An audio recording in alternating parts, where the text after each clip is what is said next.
Maka tidak boleh bapak menjadi saksi untuk anaknya dan sebaliknya, anak menjadi saksi untuk bapaknya, karena tidak objektif.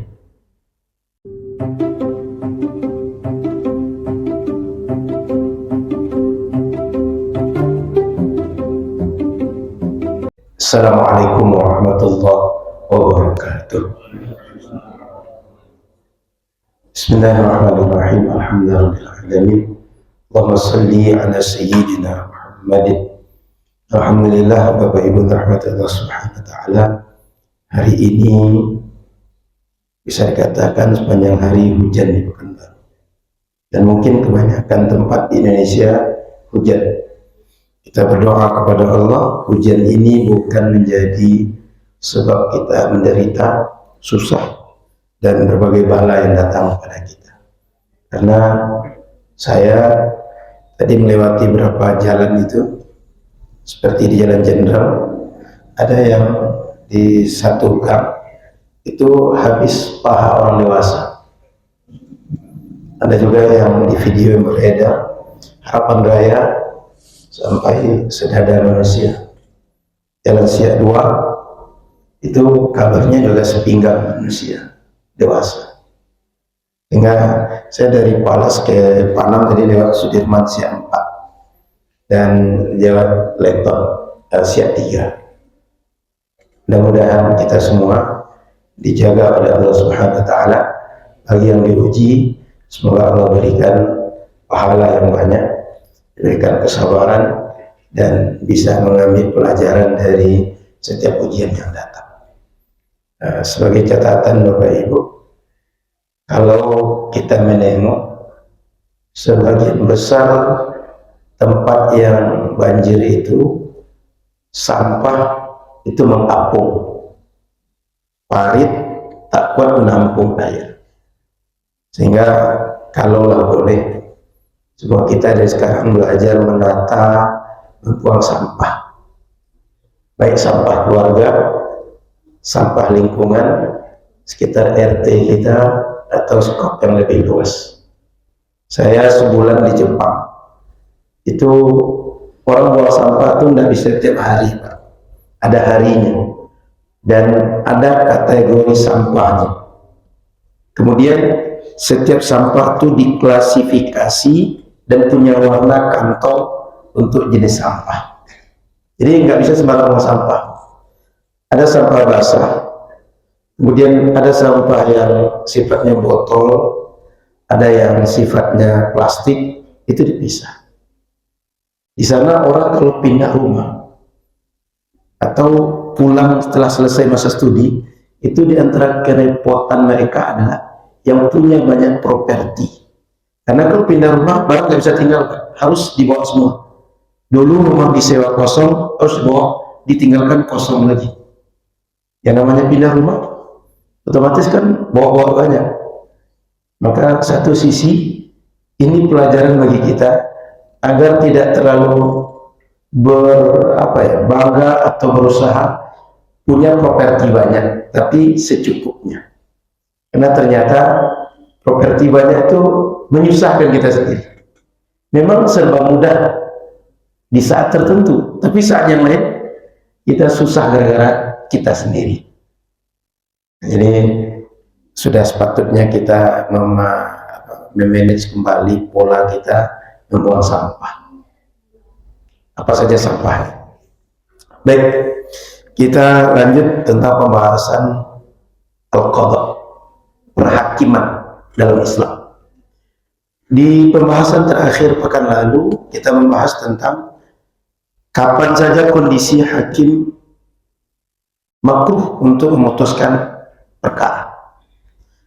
Di antaranya kita bahas ketika sedang marah, sedang emosi, sedang lapar, sedang haus, sedang syahwatnya menggejolak, sedang sedih, sedang tertawa, sedang bahagia yang berlebihan, sedang sakit, sedang menahan rasa ingin buang air, sedang kebelet, sedang mengantuk sekali, sedang terlalu panas atau terlalu dingin.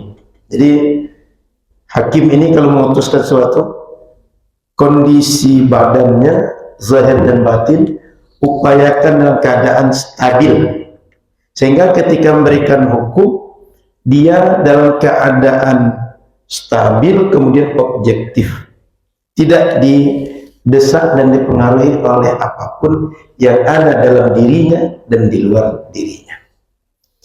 Malam ini kita bahas tentang bagaimana seorang qadhi memperlakukan orang-orang yang mengadu kepada dia. Bagaimana kepada orang yang mendakwa dan orang terdakwa, yang menuduh dan tertuduh. Bagaimana perlakuan hakim? Wala yas'alul mudda'a alaihi illa ba'da kamalid da'wah. Betul itu Pak mana? Halaman berapa? 162 di buku yang agak bagus cetakannya. Wala yas'alul mudda'a alaihi illa ba'da kamalid da'wah. Seorang hakim tidak boleh menanyai seorang yang tertuduh atau memanggilnya atau apalagi sampai memperkarakan kecuali setelah mendengarkan tuduhan sempurna. Sudah jelas semua tuduhan, apa saja yang dituduhkan nih, siapa yang dituduh, siapa saja orangnya, kapan, di mana, sudah jelas semua berita acaranya, baru dipanggil orang yang tertuduh, baru diklarifikasi. Kalau informasinya belum sempurna, jangan sembarang panggil. Jangan nanti salah orang, jangan nanti yang dimaksud beda, yang kita inginkan sebagai hakim beda lagi. Selesaikan dulu, pastikan dulu. Kalau di kepolisian itu kan BAP masuk dulu Pak ya. Ada pengaduan, BAP dulu, sudah selesai semua, baru di peradilan. Jadi punya proses Pak. Tak sembarang memanggil orang, tak sembarang mencerca orang, tak sembarang menginterogasi orang. Jangan orang tak bersalah yang kita tuduh. Jangan orang tak bersalah yang kita giring bersalah. Karena emosional dia tidak kuat menghadapi orang menginterogasi, bisa-bisa dia tergiring. Jadi mesti sempurnakan dulu, lengkapkan dulu berkas yang membuktikan orang yang tertuduh dia bersalah, baru hakim memanggil. Wala yuhallifuhu illa ba'da su'alil mudda'i. Dan tidak boleh menggiring orang yang tertuduh untuk bersumpah kecuali setelah bertanya kepada orang yang menuduh. Artinya orang yang tertuduh ini, jika dia memberikan klarifikasi, memberikan penjelasan, itu nggak boleh digiring untuk bersumpah. Kenapa? Orang yang tidak perlu bersumpah nggak usah digiring untuk bersumpah. Karena bisa jadi dia nanti bersumpah palsu, boleh jadi nanti dia terpaksa bersumpah. Sumpah itu tak boleh dilakukan kecuali ketika dia perlukan. Tak ada lagi saksi yang lain, tak ada lagi bukti, sumpah sebagai penguat. Jadi hakim nggak boleh, dah kamu sumpah aja, jangan begitu. Pastikan dulu, klarifikasi semua informasi dulu. Terakhir, jika tidak ada lagi penguat informasi, tak ada lagi data yang bisa untuk menjadi bahan pertimbangan, sumpah untuk penguat, untuk bukti yang terakhir. Jadi tidak boleh menggiring untuk bersumpah. Wala yulaqinu khasman hujjah. Dan tidak boleh jika ada dua belah pihak berhadap-hadapan di pengadilan, dia tunjukkan, dia giring, dia arahkan untuk menjawab pihak yang berlawanan. Contoh, ada dua yang mengadu nih. Pak Imam mengadu dengan Pak Imam yang baru mengadu yang muda. Kata Pak Hakim kepada Pak Imam yang tua, Pak Imam, nanti kalau diadukan masalah ini, gini jawabnya. Kalau ini yang ditanya, ini cara menjawabnya. Kalau nanti diminta keterangan ini penjelasannya. Itu nggak boleh gitu. Jadi semua yang mengadu itu perlakukan sama. Jangan dibantu, jangan digiring, jangan disupport. Nah, posisi di tengah, tidak berpihak pada satu pihak. Ilakin itu mentalkin, mendiktekan, memandu, membimbing. Kan kita mentalkin mayat itu membimbing, memandu mayat membaca kalimat-kalimat yang akan ditanya oleh malaikat mukarrab nakir. Itu talqin. Kalau orang pergi haji, pergi umroh, pembimbingnya membaca doa, dibaca keras-keras, itu mentalqin namanya kepada jamaah. Atau di sini Ustaz ada yang belajar ngaji di sini, Ustaz? Kayak Ustaz Abdul ini, yang kecil. Nah, ketika Ustaz mengajar ngaji itu, anak itu kan tidak boleh baca alif bata, a bata. Kita bacakan dulu, dia tiru kita. Itu mentalqin namanya. Dalam peradilan dikasih tahu, dikasih bocoran, dikasih arahan. Kamu nanti kalau ditanya masalah ini jawabannya. Karena dalam undang-undang begini aturannya. Kalau kamu jawab yang selain itu, kamu nanti bisa kena. Ngerti ya? Itu maksudnya. Jadi jangan diarahkan, jangan dipandu, jangan dibimbing. Wala yufhimuhu kalaman, dan jangan berusaha memahamkan terhadap suatu maksud pembicaraan. Biar aja dengar dia orang bicara. Kan nanti bisa dinilai ini benar atau tidak, ini sesuai fakta atau tidak. Kadang-kadang kita ini cenderung orang bicara tuh begini kan, gitu kan. Kita arahkan supaya orang itu bagaimana dia sesuai maunya kita. Jangan. Hakim tugasnya mendengarkan semua orang, mengklarifikasi setiap berita, memastikan setiap berita valid. Sudah valid, sudah cukup, baru dia memutuskan perkara. Gitu hakim itu. Wala yata'annatu bisyuhada, dan tidak berlaku kasar, berlaku keras, menyulitkan kepada para saksi. Saksi, bicara gini dong. Kamu saksi kan? Harus gini bicaranya. Jangan bentak-bentak, jangan marah-marah, jangan kasar-kasari. Tapi saksi itu biar dia bicara dengan apa yang dia tahu, sesuai dengan persaksian dibutuhkan. Jangan membuat dia terganggu, tertekan, pada akhirnya dia akan tidak objektif dalam memberikan persaksian. Wala yaqbalu syahadata illa mimman thabbatat adanatuh, dan tidak boleh menerima persaksian kecuali dari orang yang pasti dia itu adalah orang yang adil. Makna orang yang adil itu orang yang bertanggung jawab dengan setiap perbuatan dia. Bukan orang yang sembarang berbuat. Bukan orang ada acara-acara keramaian situ orang mabuk, dia hadir juga, dia ikut juga minum. Bukan orang yang sembarang bicara, benar dan salah tak dipikirkan dia, halal dan haram tak dipikirkan dia. Jadi orang yang kita terima pernyataan dia, orang yang kita ambil persaksian dia, orang yang memang dia jujur bicara, dan setiap bicara dia tanggung jawab, sehingga dia ketika bersaksi, ketika memberikan keterangan, itu bisa dipegang. Dan satu kunci, al-mu'min la yakdzib, orang beriman kepada Allah tak akan pernah bohong. Orang beriman bisa berdosa, banyak yang melakukan dosa, tapi orang beriman kalau betul-betul beriman kepada Allah, dia nggak akan bohong. Saya ulang, orang beriman tak akan bohong. Tapi kalau berdosa banyak. Kita pun mungkin termasuk yang berdosa itu, tapi bohong tidak. Kalau ada yang bohong, berarti dia tidak betul-betul beriman dengan Allah. Kenapa orang beriman tak akan bohong? Karena dia sadar kalau dia bohong, orang percaya dengan dia, tapi Tuhan tahu bahwa dia bohong. Dia tahu bahwa malaikat mencatat setiap apa yang ada dari dirinya. Benar salahnya orang bisa membenarkan, tapi malaikat tak bisa dibohongi, Allah tak bisa dibohongi. Makanya orang beriman tak akan bohong, Pak.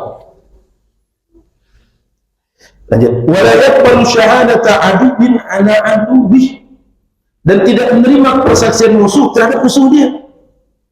Orang kalau bermusuhan, jangankan orang bermusuhan, Pak, kalau ada dua orang berkawan tapi saling dengki, saling iri, dia tidak akan objektif memberikan persaksian terhadap orang yang dia dengki. Apalagi ini bermusuhan, apalagi beda agama. Ya masing-masing mereka berusaha untuk bagaimana orang ini menganggap orang ini salah, dia benar. Maka tidak boleh ngambil saksi dari musuh orang yang sedang diperkarakan. Wala syahadata walidin liwaladih, dan tidak boleh juga persaksian bapak terhadap anaknya. Karena bapak kepada anaknya, dia sering subjektif, Pak. Ya kayak kita lah, Pak. Kita kalau ke anak-anak nih, kadang-kadang kita suka sesuatu, tapi karena anak suka, ambil anaknya. Kata anak, ayah enggak suka. Bilang enggak suka, padahal sebenarnya suka sekali. Tapi karena anak senang, kasih ke anak. Gitu kan? Bapak-bapak sering terbawa perasaan dengan anak dia. Anak juga begitu kepada bapaknya. Maka enggak boleh bapak menjadi saksi untuk anaknya dan sebaliknya. Anak jadi saksi untuk bapaknya. Karena tidak objektif.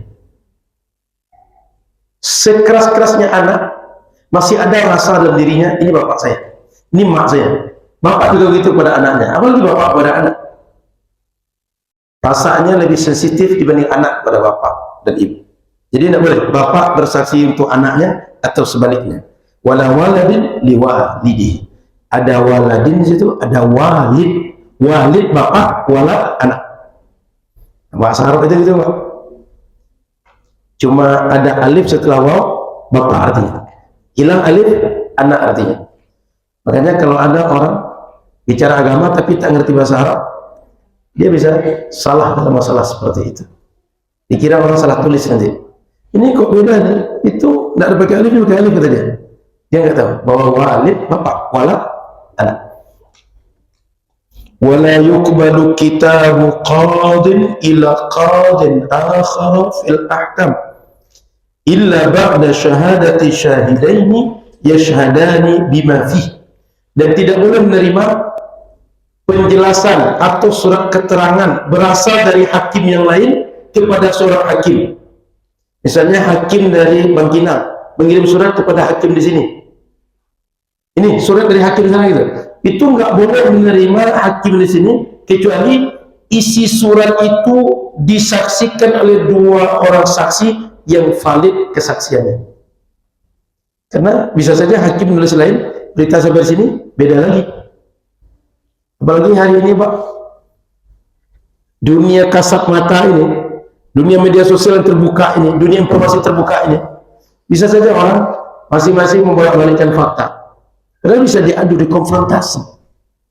Ya, kemarin kan yang kaget di akhir Agustus kemarin. Pencalonan presiden, yang satu menuduh begini, yang lain itu bisa dikonfrontasi semua berita itu. Maka pastikan berita itu valid, baru menjadi pertimbangan untuk mengambil keterangan. Baik, saya cukupkan membaca itu. Kita bahas beberapa poin, Pak. Jadi poin pertama, hakim tidak boleh mengambil persaksian, menyelesaikan perkara kecuali setelah sempurna mendengarkan penjelasan. Maka dalam peradilan pastikan informasi terkait dakwaan sudah sempurna, baru ambil sikap. Karena ini punya banyak pengaruh nanti, Pak. Di antara pengaruhnya, hakim baru tahu parsial, tahu sebagian masalah baru. Yang ujungnya, kalau sempat dia ini orang gegabah, dia akan menghukumi dengan parsial tadi, dengan informasi yang sebagian tadi. Dan itu tidak adil. Dan bapak-bapak juga mesti paham dalam beragama ini, Pak. Setiap masalah, setiap kejadian itu hukumnya bisa berbeda dengan kejadian yang lain. Artinya ada masalah sama, Pak, tapi dilakukan oleh seseorang, itu belum tentu hukumnya oleh orang lain masalah yang sama, hukumnya sama. Contoh mudah lah. Ada orang kondisinya nyaman seperti kita, makan daging babi, haram. Tapi ada orang tak ada pilihan.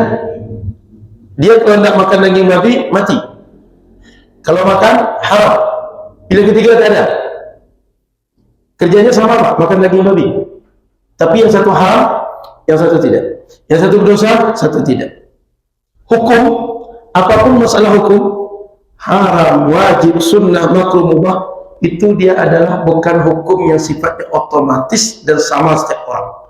Tapi dia, setiap orang mesti diklarifikasi detail apa dilakukan.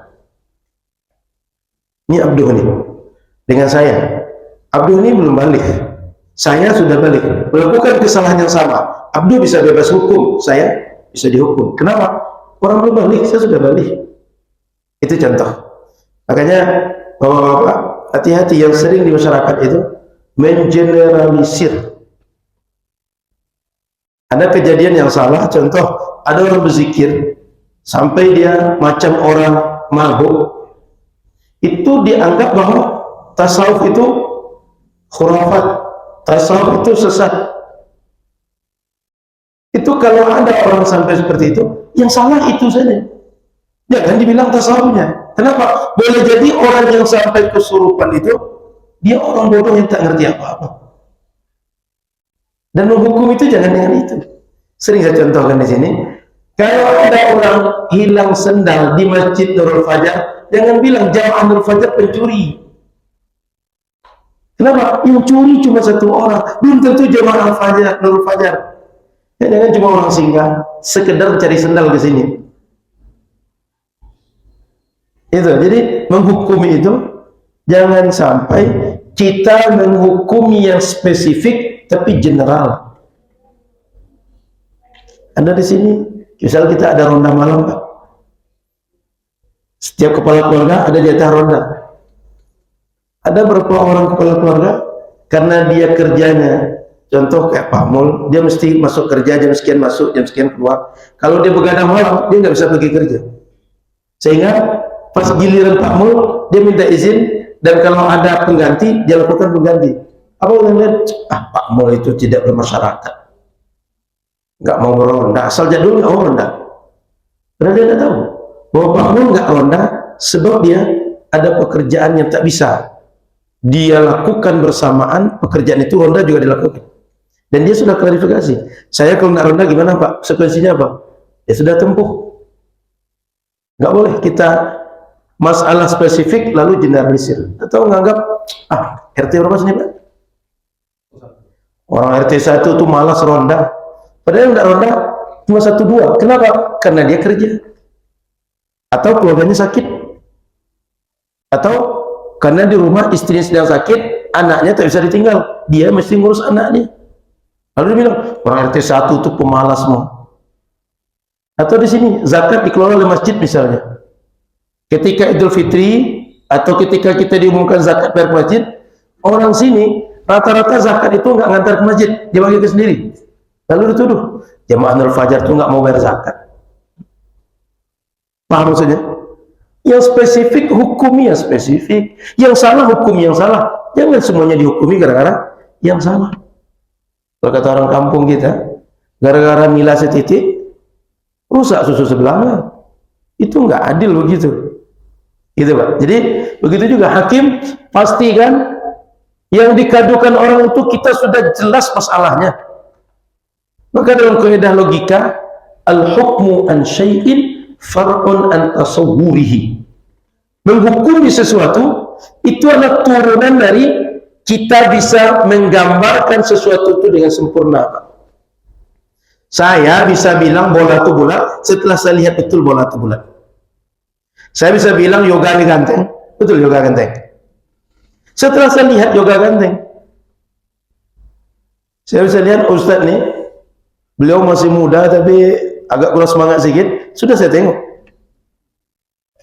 Jadi kita memberikan penilaian itu Pak, itu berdasarkan data dan informasi yang kita punya. Sudah valid baru kita bisa menilai.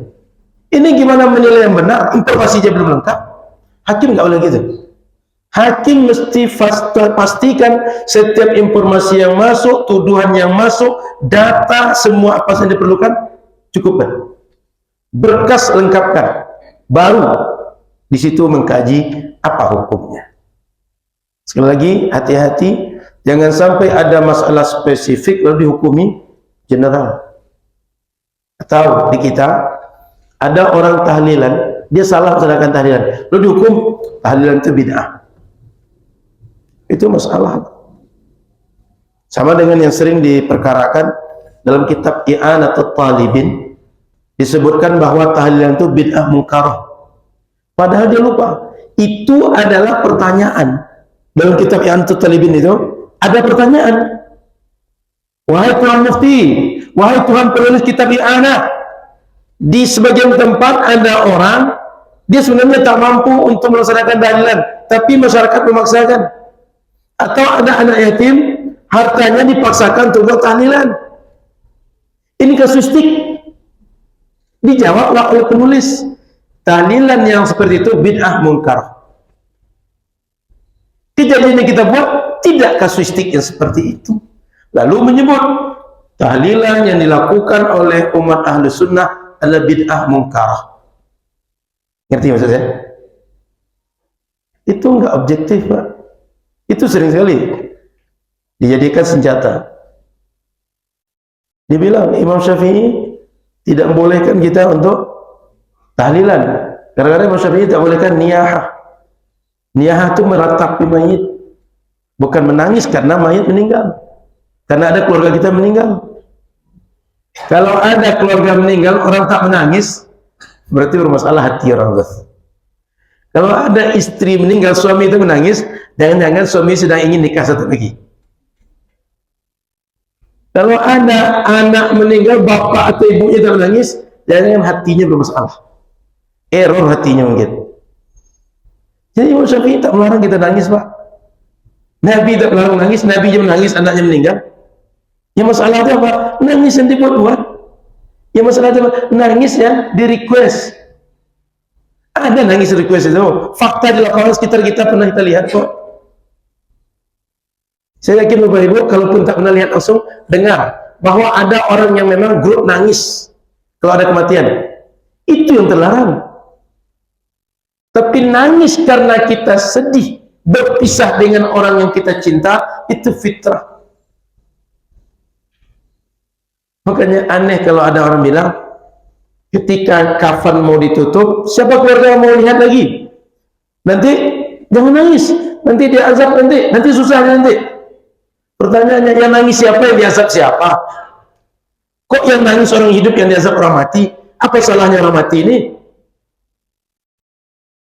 Pas giliran tahlilan, orang hidup bacakan Quran, gak sampai ke orang mati. Giliran azab, orang mati diazab gara-gara orang hidup. Kan gak fair. Paham kan artinya? Jadi Bapak Ibu yang dirahmati Allah Subhanahu wa taala, sekali lagi, menghukumi sesuatu itu pastikan kita paham apa yang dihukumi, pastikan yang mana satu yang dihukumi. Ini kan yang menarik, orang berzikir sampai dia tak sadarkan diri, itu disebut berbagai sebutan. Tapi orang berjoget sampai buka aurat, 17 Agustusan kemarin banyak acara, itu nggak komen. Jelas-jelas itu mungkarnya. Ini zikir orang selawatan, komen. Kan ada sesuatu sebenarnya, ada yang ditarget sebenarnya. Itu aneh, Pak. Jika orang selawat, orang zikir salah, ini kan tinggal diajari, tinggal diingatkan. Kalau nggak bisa ngajarin, saya ingatkan, jangan diikuti, selesai urusan. Tapi dangdutan dekat rumahnya, dia nggak heboh. Gitu, Pak. Jadi menghukum itu adil-adil.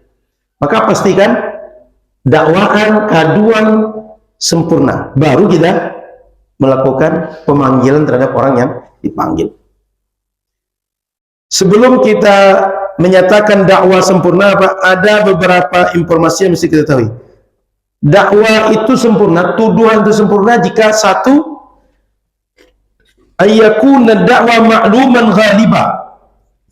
Dakwaan itu bersifat informasi umum yang diketahui semua orang.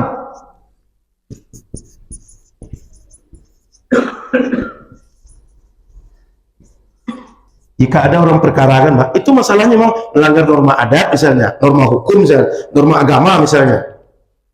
Jangan sesuatu yang ada di kepala kita saja. Kita memperkarakan lalu kita giring kerana hukum. Paham maksud saya? Kita cuma asumsi di kepala kita ini salah. Sementara dia belum tentu salah secara norma, secara hukum. Jadi pastikan bahwa dakwaan itu sudah menjadi informasi umum, ini salah gitu. Ini melanggar.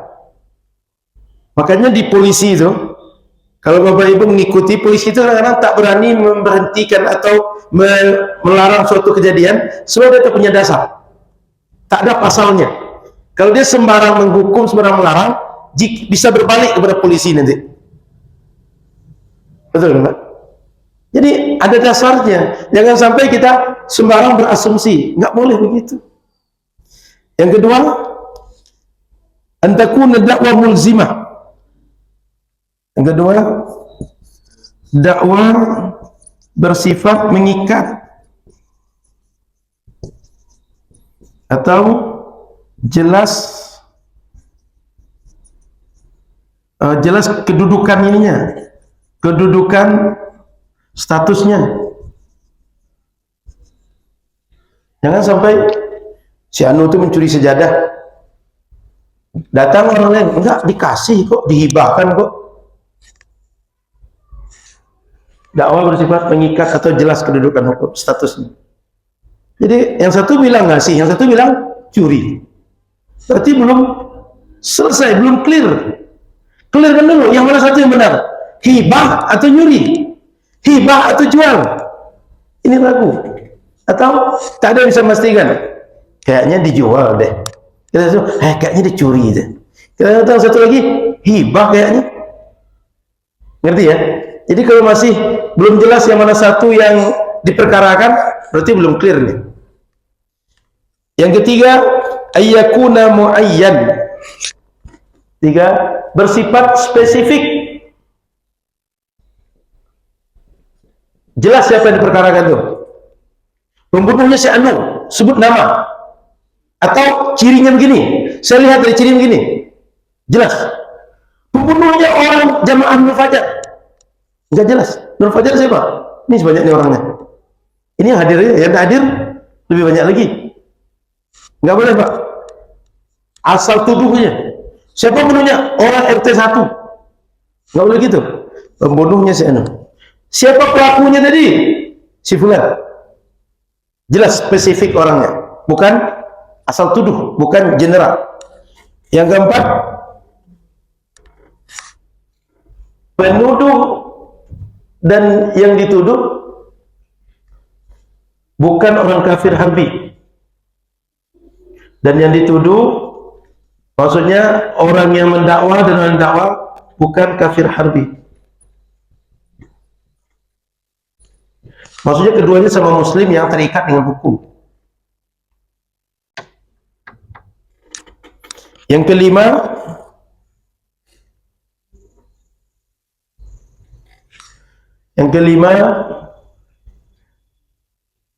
orang yang dituduh adalah mukallaf. Penuduh dan yang dituduh mukallaf. Kenapa mukallaf? Orang kalau tidak mukallaf, dia tidak bisa dipertanggungjawabkan. Anak-anak belum matang berpikir, bicaranya bisa ngoceh kita haruskan, nggak bisa didengar, nggak bisa diambil. Jadi mesti orang yang sudah cakap hukum, sudah bertanggung jawab, sudah bisa dia dipegang kata-kata dia. Yang keenam, tidak dibatalkan oleh dakwaan yang lain. Jika ada dakwaan lalu dibantah dakwaan yang lain, berarti belum clear ini. Selesaikan dulu. Yoga mendakwa, Abdul mendakwa, Imam Ustadz mendakwa, berarti dakwaan ini belum selesai. Ada dakwaan yang membantahnya. Clear kan dulu. Baik, saya kira cukup situ. 6 itu.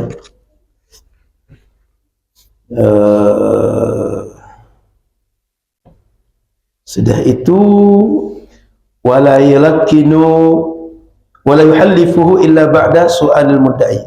Saya kira tadi sudah agak paham.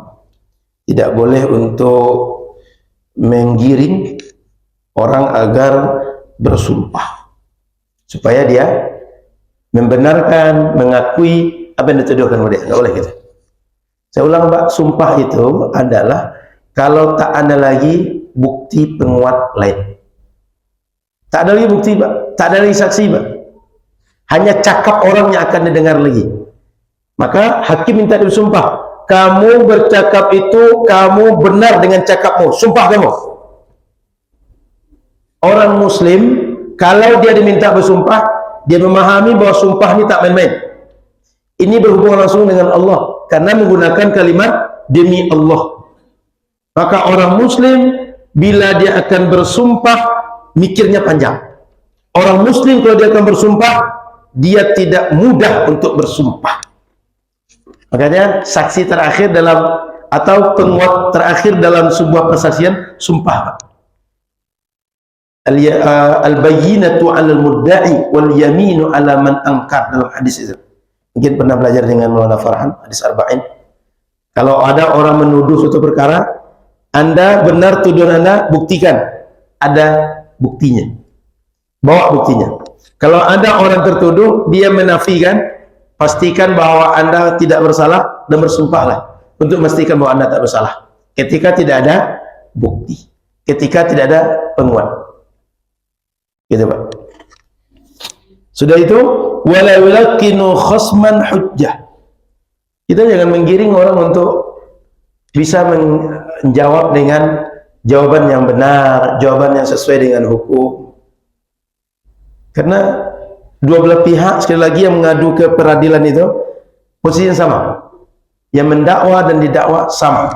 Sama-sama perlu didengar, sama-sama perlu dihukum dengan adil. Sehingga jangan menggiring satu di antara dua.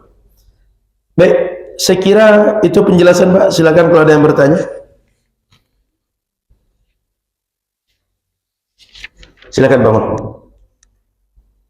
Tadi kan bagi hakimnya Ya. Kalau bagi orang yang berperkara,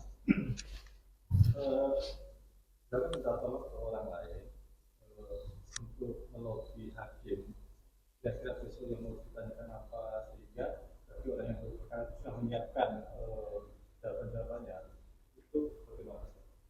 Ini kan sama aja dengan orang tadi sedang melakukan upaya untuk menggiring hakim sebenarnya. Kalau dia bermuatan uang atau tak bermuatan uang, itu bisa masuk ke rasuah nanti. Dalam hukum kita rasuah nanti. Karena dia itu kan hilah. Hilah itu adalah trik supaya dia tak tertuduh atau tak dianggap bermasalah, maka masuk jalur orang ketiga. Padahal sama saja dilakukan. Mau dilakukan langsung atau melalui orang sama saja. Mempengaruhi hakim.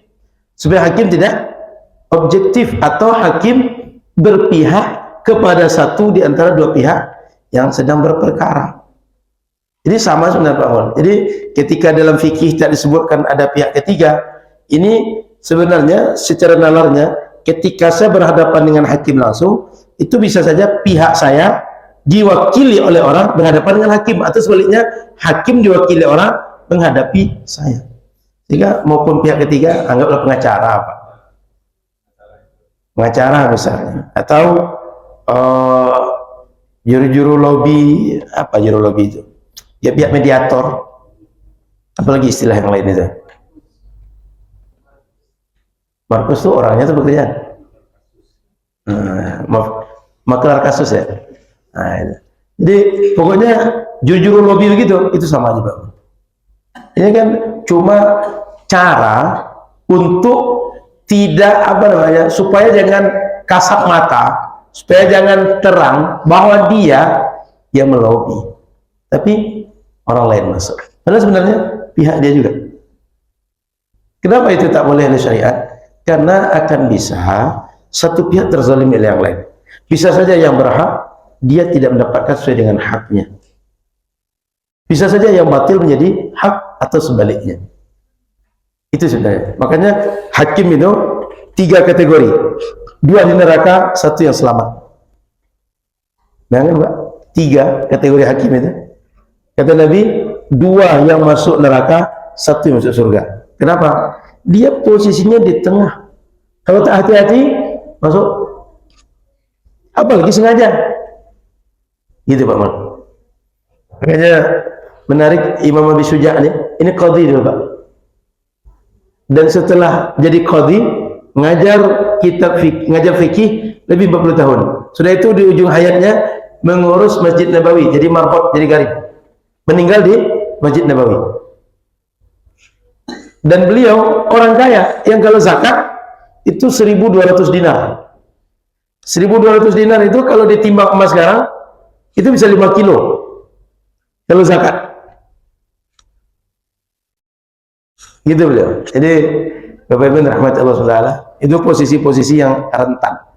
Tapi jangan pula semuanya menganggap janganlah jadi hakim, susah nanti, tak masuk surga nanti. Tidak boleh gitu. Kalau mampu ambil, tak mampu jangan. Gitu Pak Man. Silakan. Ada lagi yang lain? Tak ada? Baik, Bapak Ibu yang dirahmati Allah Subhanahu wa taala.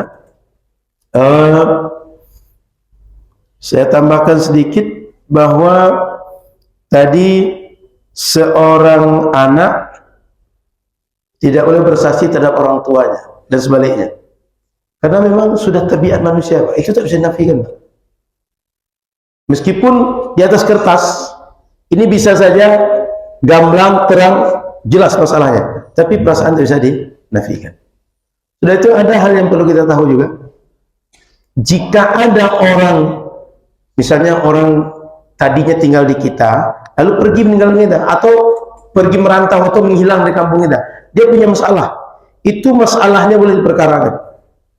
Sehingga kalau misalnya ada orang pergi di kampung kita, lalu dia putihkan masalahnya, ini akan banyak orang berani, nggak apa-apa kita buat kriminal. Nanti kalau ada kriminal pindah aja di kampung itu, aman kita. Paham maksud saya? Jika di suatu kampung orang ada masalah, itu meskipun dia pergi meninggalkan kampung itu atau merantau atau menghilang, dia tetap boleh diperkarakan.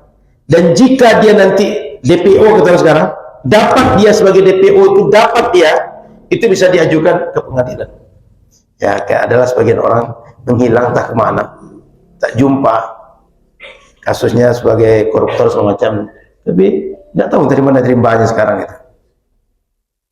Orang-orang yang seperti itu bila diperkarakan boleh, Pak, dan diterapkan hukum kepada dia saat dia nanti sudah jumpa, itu boleh. Karena kalau seandainya orang yang sudah menghilang, orang yang sudah tidak kata di mana rimbanya, hukumnya diputihkan, nanti akan bisa semua orang, banyak kriminal, dan itu menghilang, ya kan setahun di kampung itu, aman urusan kata dia. Ngerti maksud saya? Termasuk orang sudah meninggal, Pak. Jika Anda orang yang sudah meninggal, dia berperkara, itu boleh diperkarakan. Soal hukum bisa ditegakkan ke dia atau tidak, itu urusan lain. Tapi dia salah atau benar, itu bisa diperkarakan. Dengan syarat ada pembuktian dan bisa syarat hukumnya cukup. Gitu, Pak. Jadi jangan kira orang dah mati, Ustaz, nggak ada masalah, mau mati atau hidup boleh diperkarakan. Diterapkan atau tidak, itu urusan lain. Supaya semua yang salah itu bisa diadili. Semua yang berhak dapat haknya, semua yang bersalah bisa dihukumi sesuai dengan hukum yang patut. Baik, kita isya dulu.